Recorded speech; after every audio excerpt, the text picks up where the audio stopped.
இந்த கதையில கெய்டாஹகா அப்படிங்கிற ஒரு காலேஜ் ஸ்டூடெண்ட் ட்ரெயின்ல போயிட்டு இருக்கிற அந்த சமயம் ட்ரெயின் ட்ராக்ஸ்ல அவனுக்கு ஒரு நாவல் கிடைக்குது. அதை அவன் படிக்க ஆரம்பிக்கிறான். கொஞ்சம் கொஞ்சமா அவனை சுத்தி என்ன நடக்குதுன்னே அவனுக்கு தெரியாம அவன் எங்க இறங்கணுமோ அந்த இடத்துல இறங்காம வேற ஒரு இடத்துல இறங்கி பெஞ்சில உட்காந்து படிச்சுட்டு இருக்கிறான். கொஞ்ச நேரம் கழிச்சுதான் அவனுக்கு நம்ம தப்பான ஸ்டேஷன்ல இறங்கி இருக்கிறோம்னு தெரியுது. அதுக்கப்புறம் அந்த நாவலை படிச்சது போதும் சொல்லி டஸ்ட்பின்ல போடலான்னு போவேன்.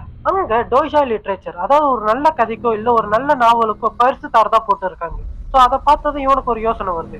இந்த நாவலை நாம தான் எழுதணும் சொல்லி கொடுப்போம் அப்படின்னு சொல்லி ஒரு ஐடியா வருது. அதுக்கப்புறம் அவனோட வீட்டுக்கு ஒரு போன் கால் வருது. அதுல கங்க்ராச்சுலேஷன், நீங்க இந்த டோன்சாய் லிட்ரேச்சர் ஜெயிச்சிட்டீங்க, நீங்க தான் இந்த நாவலை எழுதினீங்கன்னா சொல்லி கெய்டா கிட்ட கேட்க, கெய்டாவும் ஆமா நான் தான் அந்த நாவலை எழுதுன்னு சொல்றான். அதுக்கப்புறம் கெய்டாக்கு அவார்டு கொடுக்கணும் சொல்லி மேடைக்கு வர சொல்ல அங்க ஆடியன்ஸா உட்காந்து இந்த எல்லாரும் எலும்பு கூட உட்காந்து கெய்டாக்கு கை தட்டிட்டு இருக்கிறாங்க. இங்க இருக்கிற எல்லாருமே எலும்பு கூட கெய்டாக்கு தெரியுறாங்க.